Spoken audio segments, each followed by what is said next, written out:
get started. All right. Harry, how's it going, man? Jimmy, welcome to, I should say welcome back to Nashville, Tennessee. Yeah, indeed. We are recording from Nashville, Tennessee, this amazing recording studio at Bitcoin Park. Thank you. Yeah. So before we get into that, though,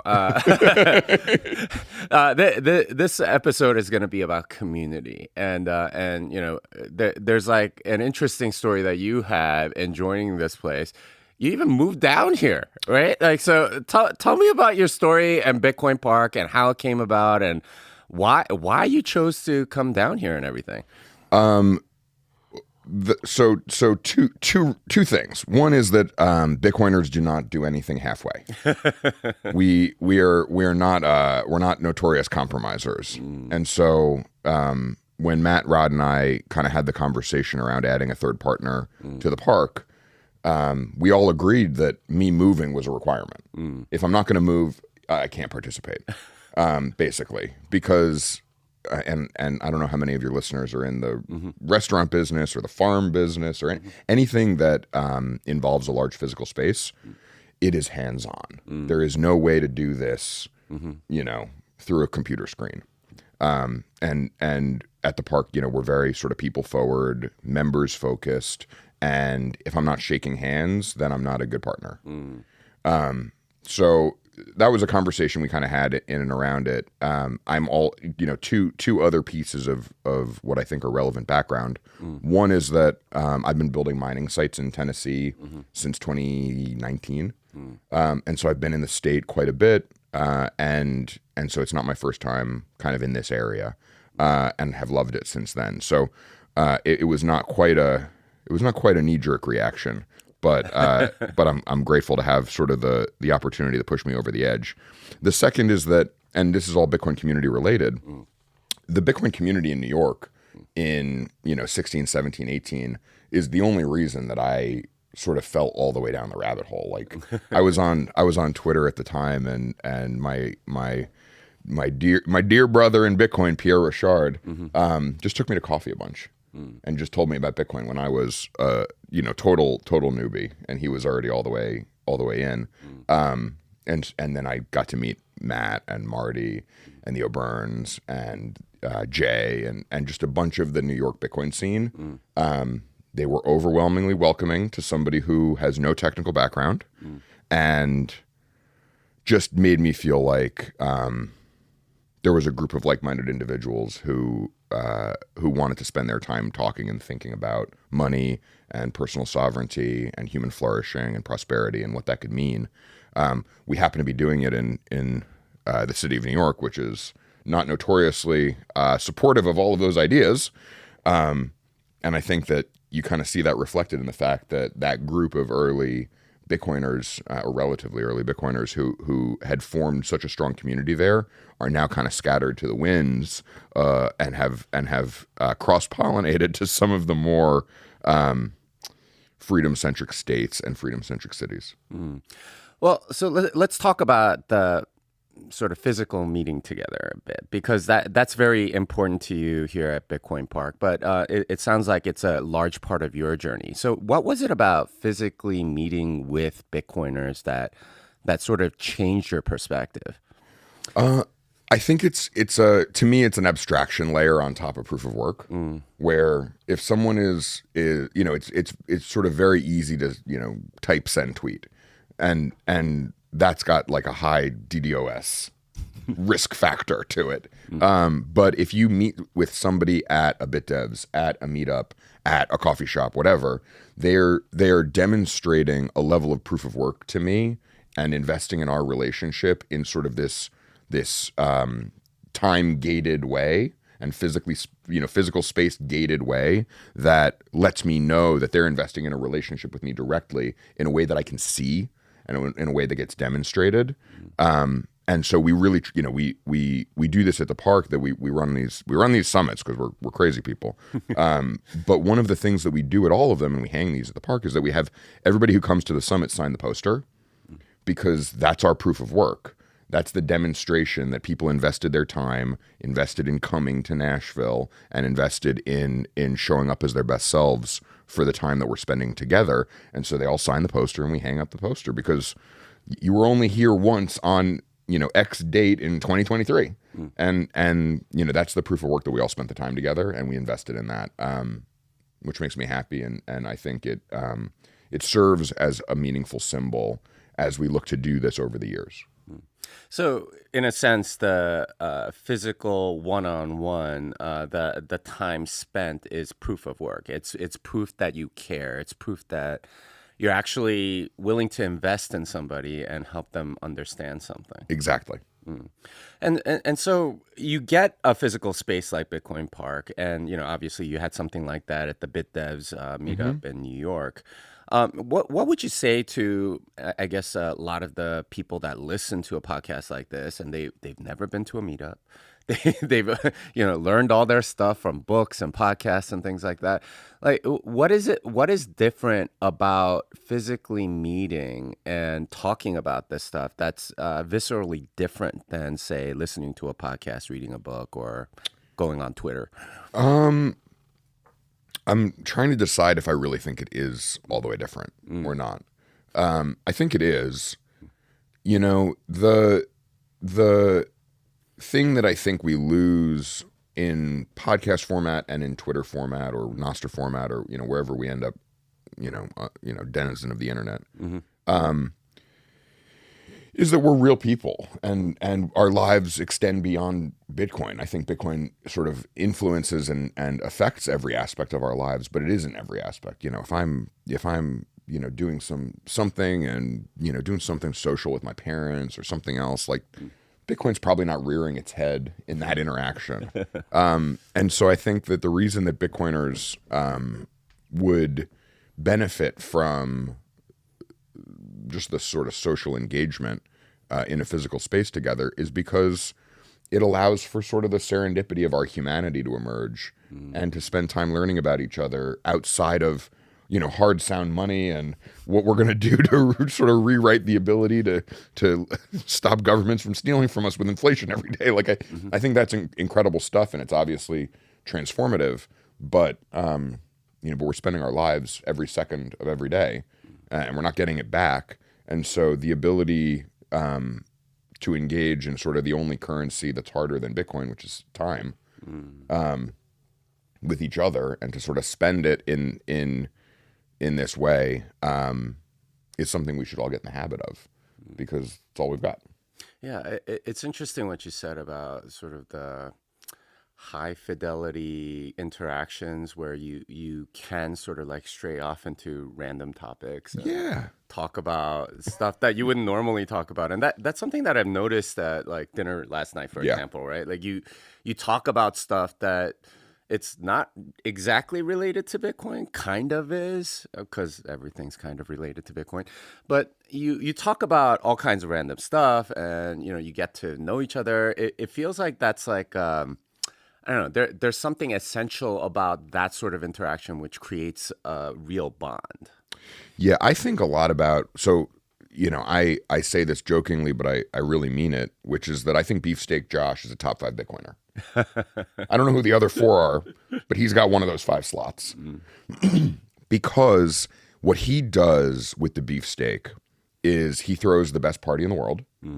He throws the best party in the world for a couple of reasons. One is that it has a truly unique experience. And 2, because it has the best people. And it puts the best people in a position to socialize and unlock the best versions of each other. And that's what's so special about the beefsteak experience. And it's uniquely enabled by Bitcoin because it happens at a Bitcoin event, or it happens because, a bunch of Bitcoiners are the only people crazy enough to eat 4 or 5 pounds of meat with their hands. As we can attest to. Indeed. But so there's sort of these Bitcoin enabling gating factors. But then once we get there, it's not a Bitcoin thing anymore. It's just a bunch of us having an incredible time with each other. And if you've never been to a beefsteak, you should. for the audience, I know you. I know you're beefsteak pilled. But but there are these events that last for an unbelievable amount of time. You show up maybe 5 or 6 o'clock in the evening. The first course maybe comes out 6:30 or 7. You end up leaving at 3 o'clock in the morning because they didn't stop serving beef the whole time. And I don't know any other group of people who are willing to invest in a 9-hour party other than my fellow Bitcoin crazy. And I end up making, I have a lot of the first times I met Bitcoiners I've now come to really love were in these types of environments. So like I'll never forget in I forget if it was 2020 or 2021. I think it was 21. I'm sitting in the back of the beefsteak and walking over is Madex and Francis. And we talked for like 2.5 hours. Like just in the corner. We'd never met before. We didn't even really, I don't think we really even knew each other on Twitter, but just I met these two people who I now consider incredibly close friends, who I text or call or meet in person. And just like we have this sort of bond that now has stretched over the last 2.5 years because we sat at a picnic table in the boiling heat of Miami and ate meat with our hands.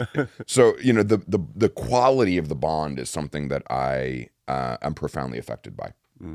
And that's something that I want to touch on a little bit, because there is sort of like a connection that Bitcoiners make because we share the same values. And there's something really interesting about sort of meeting a random Bitcoiner at one of these events, and then you realize, oh, wait, you're into this too, or you're into this too, and it's the sort of thing that in polite society, it's like, wait, you're such a weirdo, you're into this thing, but among Bitcoiners, it is not a surprise. So can you touch on that, like the shared values maybe, or finding like-minded people, or something like that? Yeah, I think of Bitcoin as like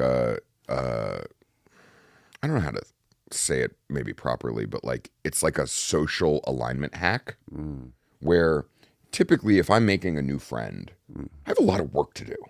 I gotta figure out like, what do you think and what do you care about? What are you into? Do you like that? Am I gonna piss you off? Are you gonna be triggered? Like that all sounds terrible. And I don't really want to do that. So I think, we see people, especially as they get a little bit older, not make as many new friends. If I ask my parents, what were, I actually did this. I asked my dad, what years in your life did you make the most friends, and what years in your life did you make the least friends? Yeah. And he was like, between 25 and 40. It's like, I made barely any friends. Wow. It's like, I made so many new friends at 40 and forward.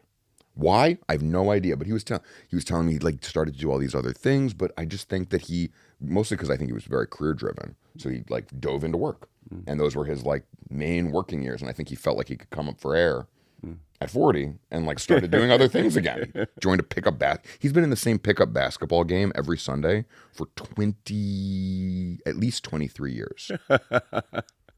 Between 40 and 61. Nice jump shot. Better be pretty good. It right is. Now. It is. It is. He's a big 3-and-D guy.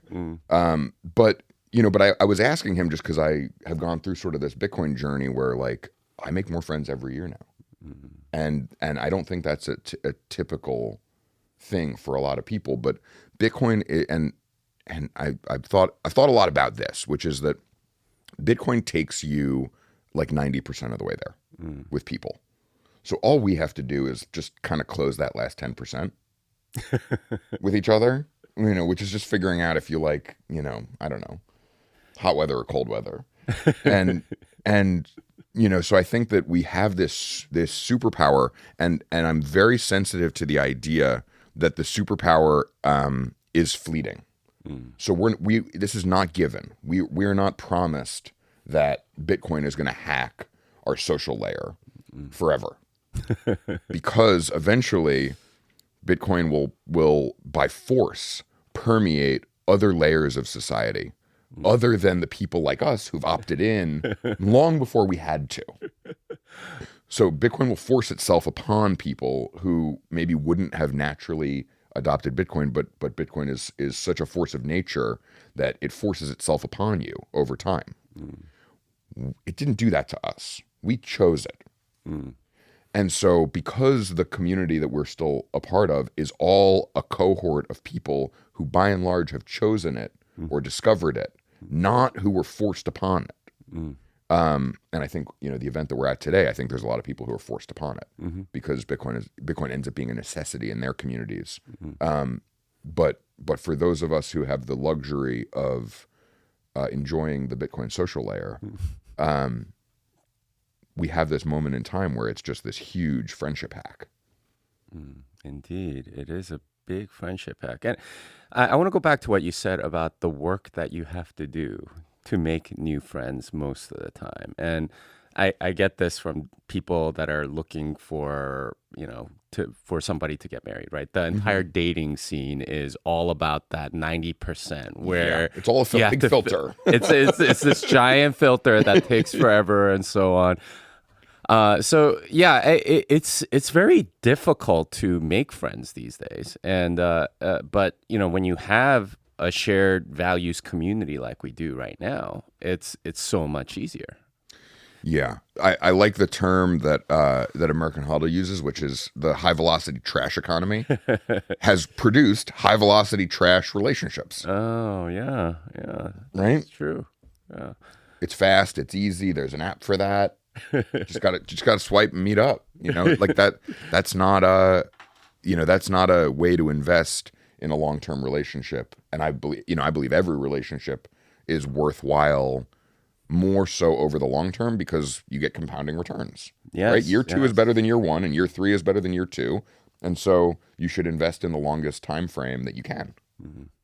Well, we just had Matt join us, so we're talking about community and just the friends that you make in the Bitcoin community, especially when you meet up physically.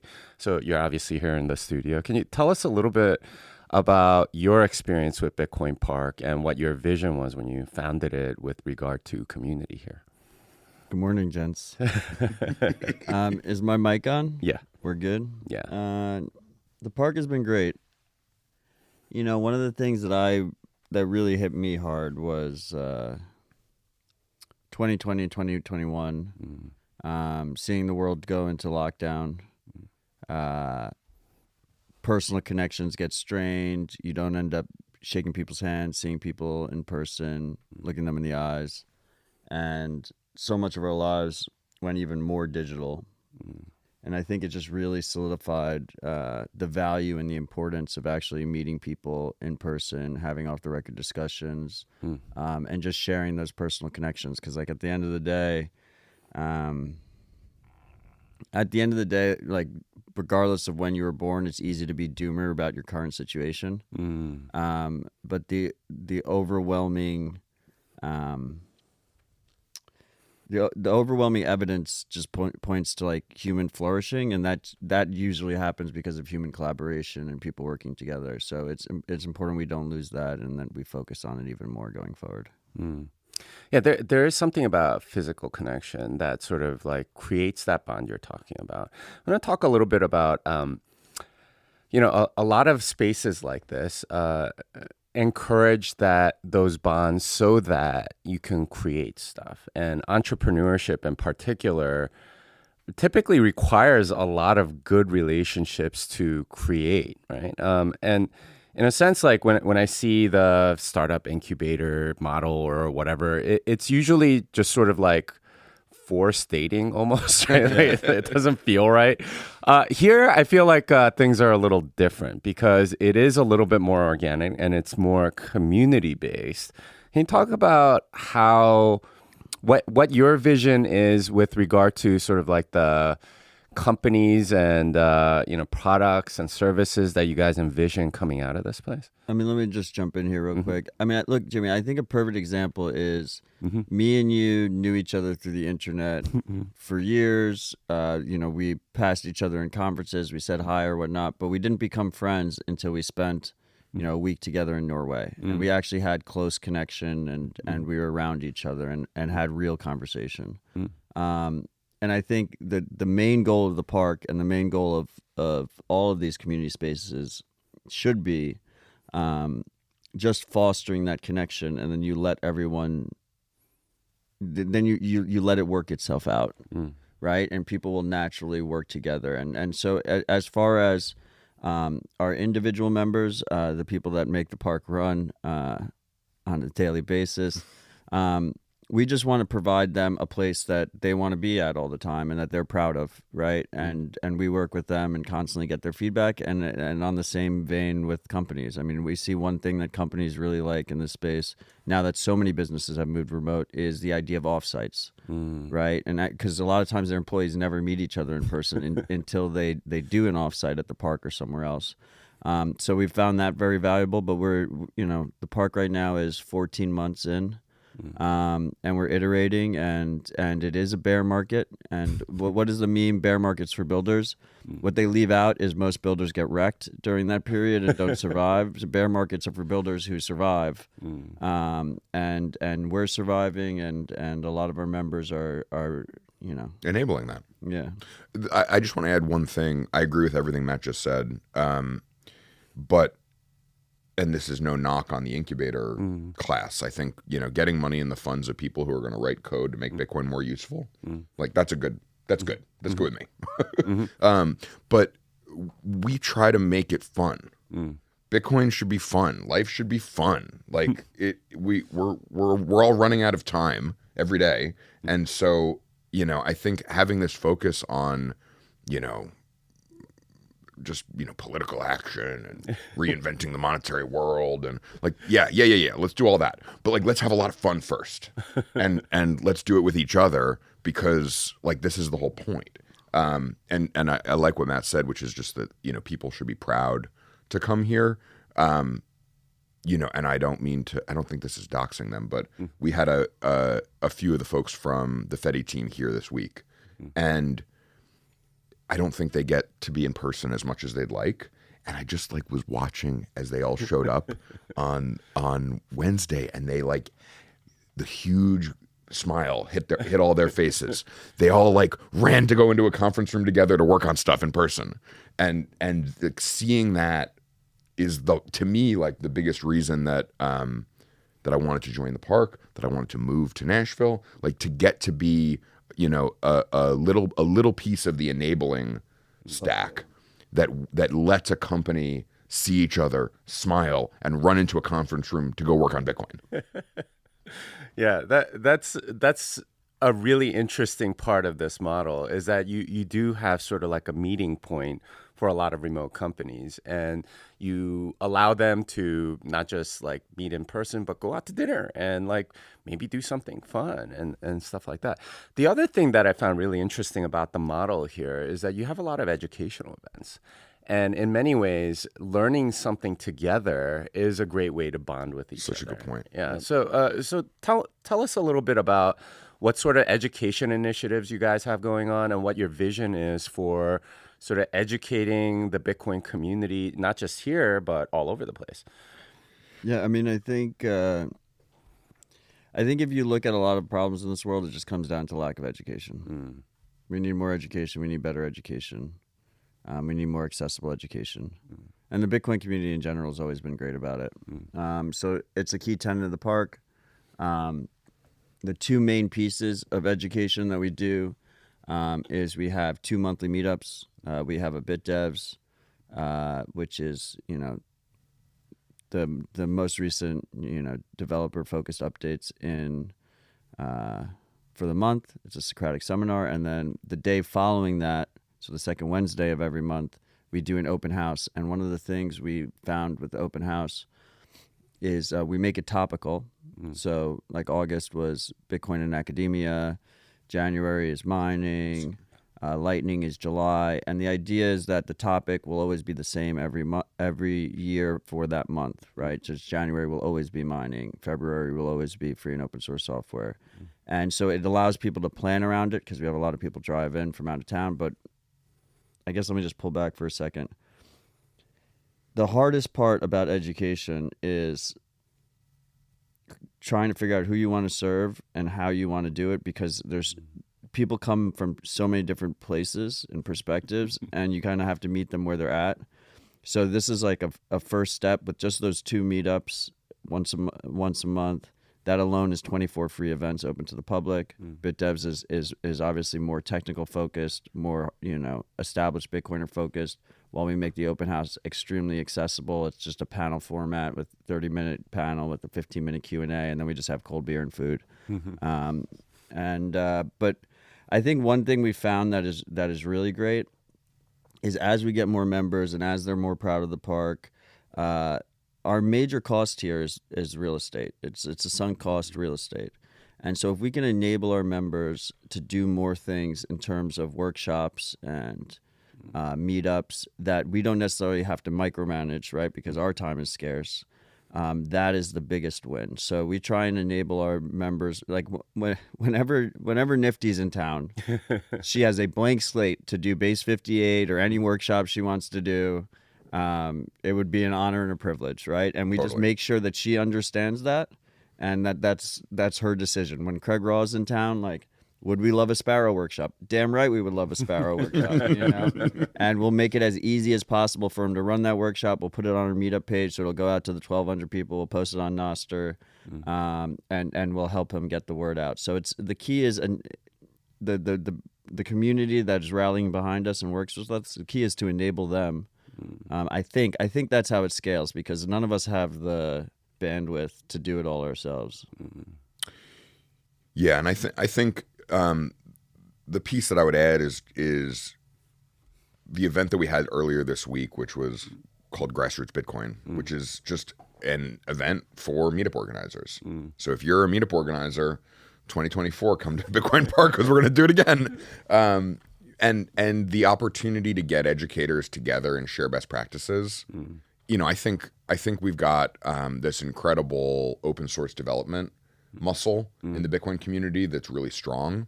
I don't think we yet have as strong of an open source education muscle. Yeah. And so we're trying to strengthen that by just putting educators in rooms together. I don't know what's going to come out of that yet. But I know that if we can kind of put the tent over their head and keep the rain out and let them talk to each other, they're going to come up with a better idea than I will. And so there's a huge role for us as facilitators to make that happen, and having a healthy respect for the fact that our job is to design an experience and to get the right people in the room. After that, we're hands off. Okay, all right. Let's talk about both of those things, because I feel like they're very critical components, right? Like, it's easy. Designing the right environment and getting the right people in the room. So let's talk about the first one, designing the right environment. What do you do? Because I'm sure there are a lot of people that are listening to this podcast that have been to meetups and it's like kind of cold and they don't feel like very welcome or something like that. What do you do to make the environment better for collaborating, for getting to know each other, for having that beer together and really connecting and forming that bond? How do you facilitate that? Because that seems like a piece of the puzzle that's quite critical, yet it's not an easy nut to crack in many ways. It's a great question, and there's not an easy answer. There's many answers, and none of them are terribly straightforward, I think. To me, the first thing was that I got to go to great meetups long before I ever tried to host one. Yeah, I mean, on that front, like me and Harry are products of New York BitDevs, which is, the first BitDevs in the world. I think it's the best BitDevs in the world. At least it used to be when we were going to it all the time. And one of the things that Jay from New York BitDevs was like always big on was no photos, Chatham House rules, everyone's privacy is respected, so everything's off the record. And it was something that when we started the park, we took very seriously. But the key is like trying to find a balance with that, right? Because you want people to feel comfortable, you want them to ask questions and contribute and not worry about getting ratioed on Twitter. But at the same time, like, you want publicity for your meetups and you want publicity for your space, and it's hard to do that if you don't broadcast things and you don't, release recordings or streams or whatnot. So we found this balancing act where we do record our panels for the open house. The Bit Devs is completely off the record. We record the panels for the open house, but the panelists have the choice before or after whether or not those audio recordings get posted to our podcast feed. They have full veto rights. And if you think about so this goes a little bit further than just meetups, right? Because we know the conference schedule, the event schedule is fucking crazy. That is so rare on conference panels. I mean, that is obviously not the case. Like anything you say on stage will be used against you. So we end up in a situation where you have conversations you might not have anywhere else. And I implore people that are doing these community spaces or community meetups or whatnot. First of all, try your best to make people feel comfortable. I think the Chatham House rules really helps in that front, but you don't have to necessarily do that, but try and make them feel comfortable. But second of all, try and have conversations that aren't happening like 25 times on every Bitcoin podcast and every Bitcoin conference. Like, why are we having the same conversations over and over again? Let's have the conversations we're not having. I agree with all of that. I would add and echo just the privacy, putting a focus on privacy, making it explicit, being verbal about it, like the amount that solves, even if there's nothing to worry about. It's such a good demonstration of being thoughtful and considerate of the people who are spending their time with you, that it's a huge social signal. I also think that the practice of privacy is very relevant and important, but the signal that it sends to the people at the meetup is that you are here. I understand that there are concerns that you will have that I don't know about. I'm going to try to design an environment that makes you feel safe. It's so powerful. The other thing I would add is you need to find a balance between structure and no structure, because either extreme isn't the right way or isn't the best way from my experience. So you want to give the community, like for these open houses, like we started with one panel, then we added 2 panels for the night, and then we went to 3, and then we came back down to 1. And I think it's just a perfect balance that we found, because you know 30-minute strong conversation. We got some 15-minute Q&A, but people really get comfortable in the hour and a half where they're having cold beer and food and just hanging out with people, and it's just off the record and completely unstructured. And then those connections lead them to coming back next month and participating. Even then, maybe they'll participate in the Q&A instead of just sitting there and being a lurker. So that's been something I've noticed is, and even when we were designing the Global Bitcoin Summit and Grassroots, it's key to have those unstructured periods so that people can just organically work together and communicate. And it really runs counter to the way that the conferences are designed, right? The conferences are scheduled from 8:30 in the morning until 5 at night, and there's just, you go in and out, and I end up having more fun out of the panel room than in the panel room.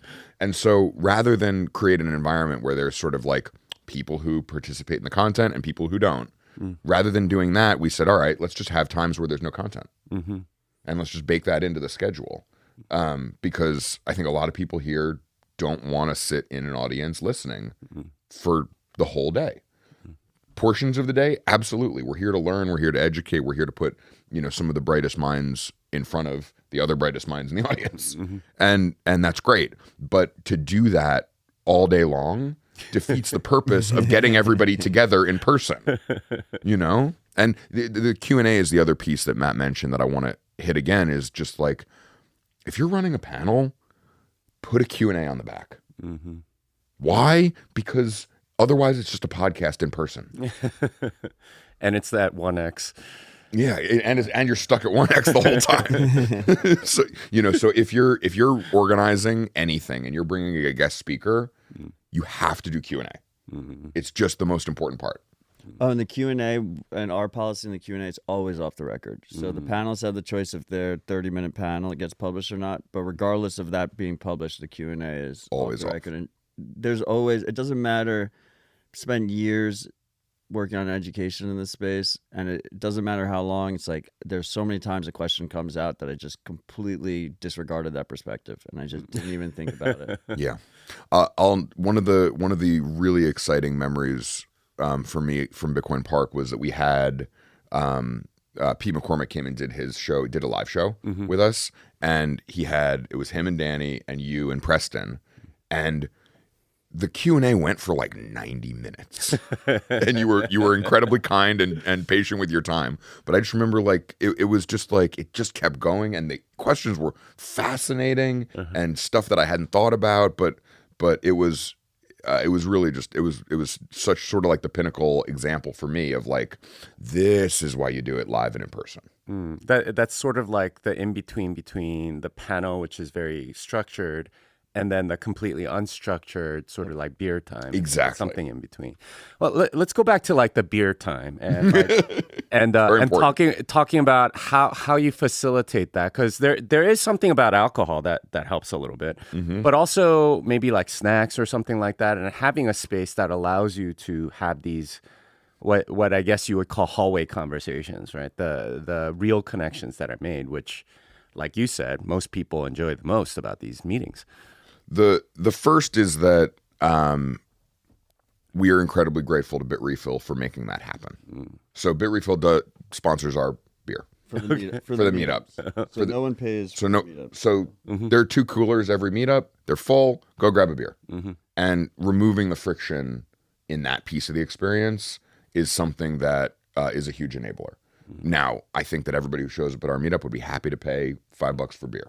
But removing that piece of friction goes a really long way, and we're very fortunate to have folks who facilitate that on our members' behalf and on our attendees' behalf. I think a key is, and I've noticed this so many times at conferences. First of all, we try and limit the size of our events to under 250 people. Second of all, we have this campus with all these different spaces, like you said, hallway conversations and stuff. And why is that important? Because so many times you go to like a 5,000 person event, and you really you like squirrel away. You find some bar or some coffee shop far away from the event, and you hang out with the 10 people you want to hang out with. And everyone does that. And so you all get splintered, and you go to different dinners, and you do this and you do that. But if you keep it on a smaller size and you keep it more intimate, and then you provide people the actual physical location and areas to be, we all tend to stay together, right? And it fosters like more communication and more friendships and whatnot, rather than everyone just kind of going to their own corner. So like giving people large spaces that are on campus where they can talk and where they can hang out, I think is key. Otherwise, everyone gets like all separated around naturally. Yeah, it does feel like there's a lot more opportunity to connect if you keep it under Dunbar's number or something. Yeah. All right, let's talk about the other aspect that you mentioned earlier, which is filtering for the right people. And this is a major issue at a lot of meetups where you get people shilling Cardano or something, right? Like I noticed like when I went to the meetup 2 nights ago that you guys make sort of like this explicit thing. Hey, you guys can discuss this stuff outside here, but while you're here, we're discussing Bitcoin. So let's talk about that. How do you filter for the right people, right? Like you get a lot of high quality people here, it looks like. What is your secret? How do you get the right people to show up and not the shillers of altcoins or I don't know, I guess the fiat maxis. Yeah. something like that. Yeah. Well, like, so you mentioned our how we announce our meetup rules before every meetup, which includes the Chatham House rules and the no photos, but also that we're Bitcoin only. There's something to, like the low IQ left curve of the bell curve. Key to success is just consistency and momentum, right? And like I've had done a podcast for 5 years every week, never skipped a week, right? The meetups, we've done 17 months of meetups, never skipped a month, never skip the rules in the beginning of it. So for 17 months, the ride or dies that have been coming to our meetups have heard the same rules, like literally like their eyes roll back in their head and they can just repeat it in their head while we're saying the rules. And what does that do? What that does is it's not foolproof, but if you get good momentum on that, your community starts enforcing things for you. And now this isn't a foolproof strategy, because to be clear, right now we're in a bear market. The real test is when you're in a raging bull market and the newest hot shit coin is going fucking ape shit and crazy, and maybe like Elon's tweeting about it or some shit. Then we'll test and see how it works. But the community self-enforces for the most part. And you don't need to get it right to start. You just need to get it more right each time. And some of that, I think that life is more like high school popularity contests than you'd like to admit. And so I think like you need to have a cool person set the example in your local community. And so our cool person is Matt. And he's a force who brings people together in a really powerful way. And so in your community, think about the person at your meetup who is most likely to be the person you were jealous of in high school and empower them to set the tone. Because if you're jealous of them, other people are looking up to them. And we are all social creatures who are governed by these interpersonal dynamics, and they're cliches and tropes for a reason. So leverage that.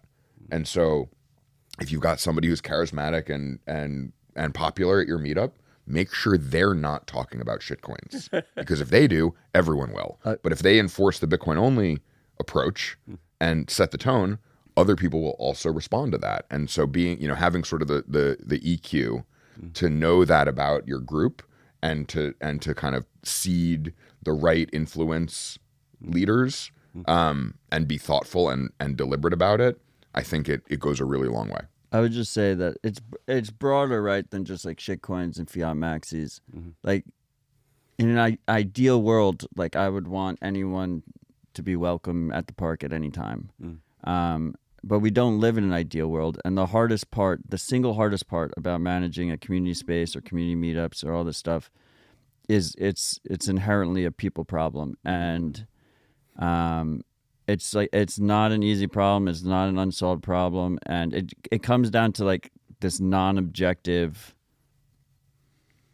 like I hate to say it out loud, it's like this non-objective, like if I'm coming to the park every day to work and hang out, like there are certain types of people that like if they're here, like I'd rather not be here. And it's a hard balance act, and it's like you want to be respectful and you want to be nice and inclusive and friendly, but at the same time, like there are just people that maybe bring negative culture to the space, regardless of shitcoins or whatnot. They could be pure Bitcoin. All they own is Bitcoin, and they could still bring a challenging social dynamic. Because like if you think about like we're a community space that is, the idea is 200 members, right? 200 members that are intimate. Like how many quote unquote bad members ruins the pool of a 200 member culture fit? Is it 5? Is it 10? Is it 20? And then how do you avoid that? We have no solution for that yet. Like we're 14 months in. We don't have the opportunity to fork Bitcoin Park. Well, but that is a really interesting sort of social dynamic piece that I hadn't thought of, which is that they might be values aligned all the way, but personality-wise, maybe sort of like attitude-wise, sort of energy-wise, they might not be a fit. What do you do with that? Like, we have no idea. we're just making it up as we go along. And for the most part, like it just hasn't been a problem. But I think that's just luck. Maybe. Yeah, I know that different work environments, it really doesn't take that many negative people to like completely spoil the place. So it's the bar that you have to set, and to me, a lot about life comes down to managing high standards and holding high standards, because if you hold a really high standard, people find ways to meet them. And so what we try to do, and we try to set the example, number one is like, and this came up in grassroots as well, which is like, don't just hang out with the people you know best at your meetup. Go hang out with the people you know least. And setting the tone to do those types of exercises to make sure that a new person doesn't feel like a new person for long lets you get to the heart of the social dynamic faster. And so, to me, it's a combination of a really high standard and doing everything you can to speed up the learning process, because I don't want to get a surprise later, right? I want to know soon, so that we can manage, the dynamic quickly. And so I think that's how we've stayed lucky so far. We're also, and the bear market helps. Bear market. Like, you have to remember, like, it's so much. The bear market is a self-selecting mechanism. That's true. Like, if you want to hang out at a place called Bitcoin Park in a bear market, like, you're almost always going to be on a better level to begin with. Like, I think this whole crazy experiment to Bitcoin Park is really going to be tested on the next bull.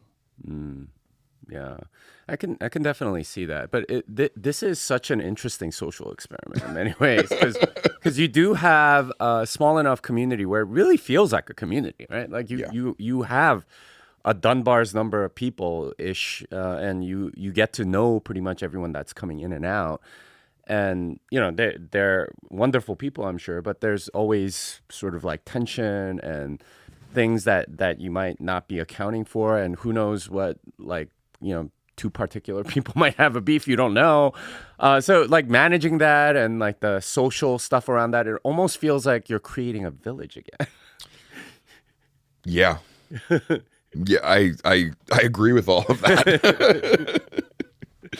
Yeah, it's a lot of fun. It's a lot of fun. It's hard, but it's also a lot of fun. This place is going to be crazy during the bull market.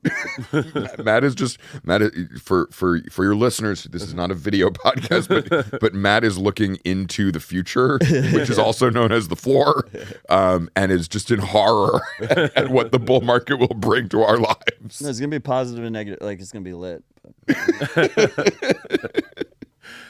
Well, so speaking of these like social things and sort of the anticipation and stuff like that, what are some of the sort of like challenges that you've seen already that you see maybe that you're going to have to manage a little more and stuff? Because, I mean, I imagine some of the pressures might be financial. Some of the pressures might be, I don't know, social. Some of it might be logistical or whatever. Like, what are some things that you've had to think about for people that are thinking about opening a space like this in other places? It's really expensive. Okay. Yeah.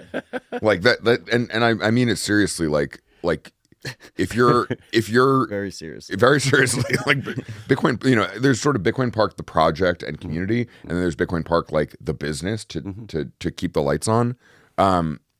If you're already a meetup organizer and you want to go bigger, or if you're thinking about becoming a meetup organizer or some doing something in the physical world, go to a bar or restaurant with like an area and say, hey, I'll tip you $100 a week or a month to just be able to use this space.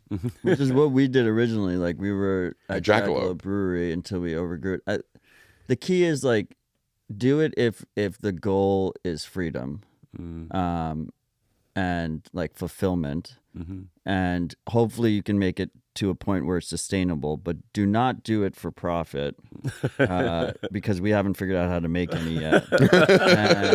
And physical spaces are hard. So like when you do when you're doing like your estimates to see like if you can make it work or whatever, like pad it 30%. Also, like expect Bitcoin to drop 50%.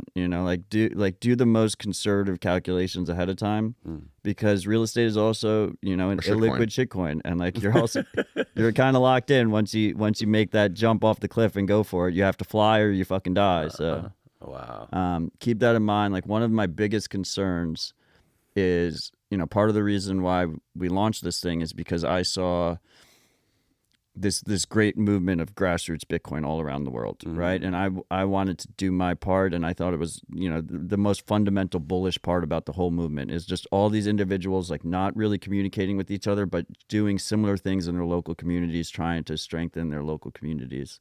And one of my biggest fears is that like we have them all here for free for grassroots Bitcoin and stuff and Global Bitcoin Summit.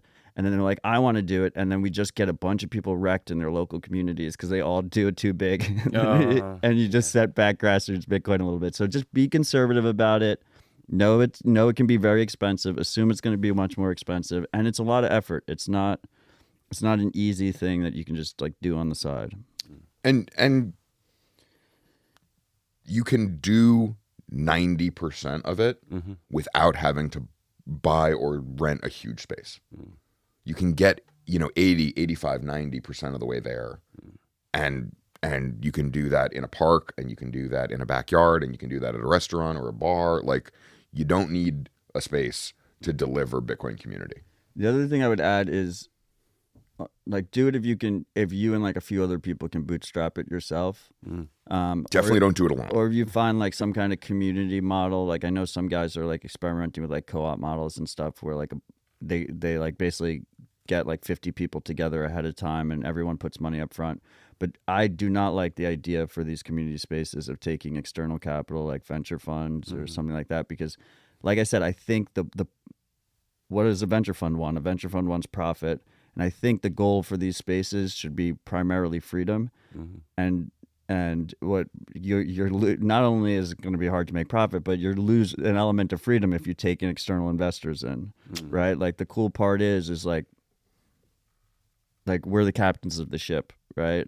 Like that's what makes it unique is that that we actually get to decide, what happens here and how it happens and have full control over everything. And we like even to the point like we don't have to deal with unions, you don't have to deal with any of that bullshit. We just have the complete freedom to build a space that we want and we need.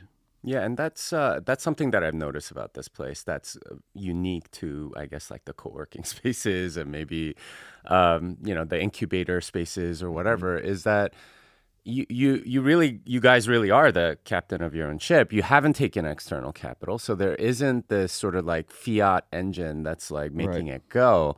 But that also means that you have this sort of organic community that you've gotten instead of kind of an artificial one that you get in a lot of those other places.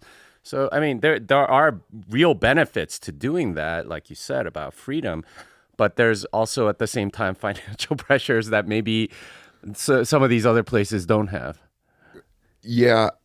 To me, again, like we talked about this at the beginning, but like, that's the proof of work for us. And that's the proof of work for the people who opt into being part of our community is that, it's supposed to be hard because it's valuable. If it's easy, it's cheap. And therefore, like, the fact that we struggle through and try to figure out what the right business model to support something like this is and iterate and continue to try to find sort of the product market fit of a community space. Like, I love that that's hard because it means when it works, it's really fucking good. Yeah, and people buy into it, right? Like our second member ever, I remember. So like our model with our members is we do annual upfront dues, mostly because time is scarce and we don't want to chase people around on monthly dues. It's crazy. So we don't have an accounts receivable department. He's member 2, day 5 of Bitcoin Park, and he goes to pay us his annual dues, and he turns to me, he's like, Matt, like, how do I know you're going to be around in 3 months? And I was like, well, if we're not around in 3 months, like, I am way more wrecked than you are. I'll try and get you back your money, but just know, like, I have lost way more money than you. That's the case. And he just had blind faith, right? And now he's not blind faith, but measured faith, right? And now he's a key aspect of our community. Well, he's trusting game theory, I guess. Yeah. The incentives are aligned, as they say. Exactly. Wow. Well, so as we wrap up here, What are some pieces of advice that that you would give to, I guess, the people that haven't been to a meetup, or maybe have been like lurking, for all the introverts that listen to podcasts like this instead of going to meetups, what's your pitch to get them more involved in the Bitcoin community and in the whole grassroots movement that you guys have so eloquently talked about? Well, I'm an introvert. I hide it, but I am. And so for me, it's picking just like, even if it's one day a month. I have the social appetite for that, at least.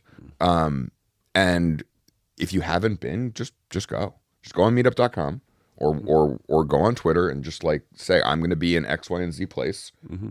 What's the best meetup? And the hive mind surfaces the right opportunity to you. Just go to a meetup. Just go to a meetup. Just go. Just go. You won't regret it. When I was a young Bitcoiner, like I was really hesitant to go to New York BitDevs at first.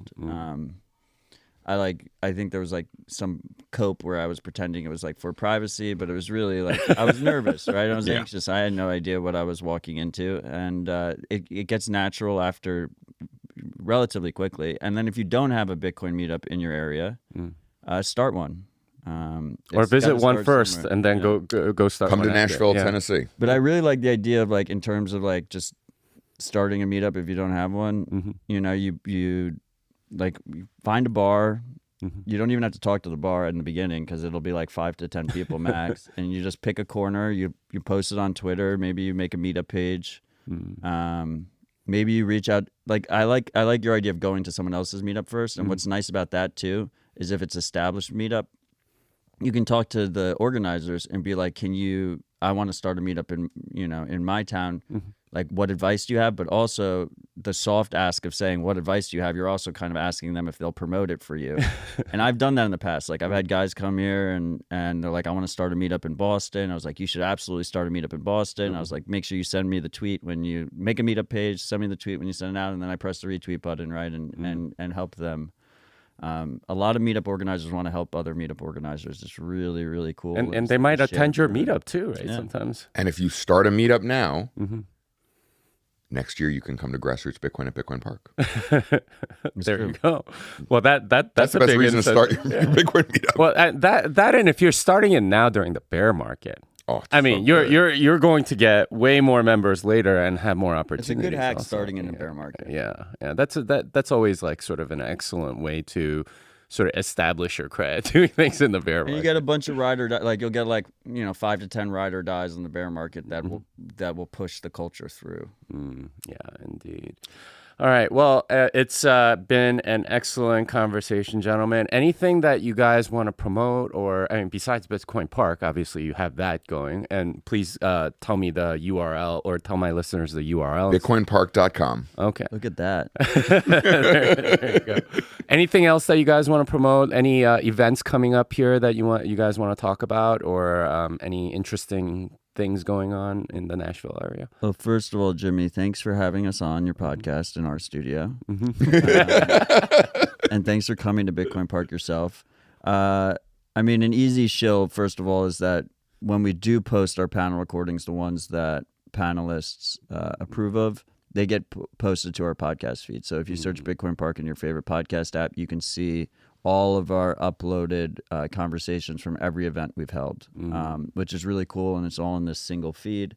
And then if I'm going to shill an event, we have Nostrville coming up in November, a full week of Nostr and Freedom Tech content. So that'll be really fun. I think we have 200 people already on the RSVP list. We have like maybe 25 slots left. So definitely consider coming for that. When is that exactly Nostr. in November?